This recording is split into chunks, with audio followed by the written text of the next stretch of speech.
को भवेत् एष एव श्रुत्युक्तः सत्यधर्म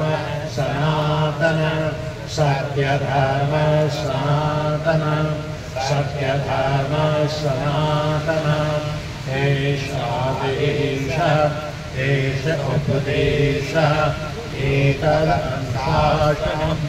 त्रिसत्यशरणागति सत्यं शरणं गच्छामि सत्यधर्मं शरणं गच्छामि सत्यधर्मसंगं शरणं गच्छामि सत्यं शरणं गच्छामि सत्यधर्मं शरणं गच्छामि सत्यधर्मसंगं शरणं गच्छामि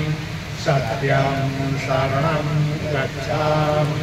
सत्यधर्मं शरणं गच्छामि सत्यधर्मसंगं शरणं गच्छामि।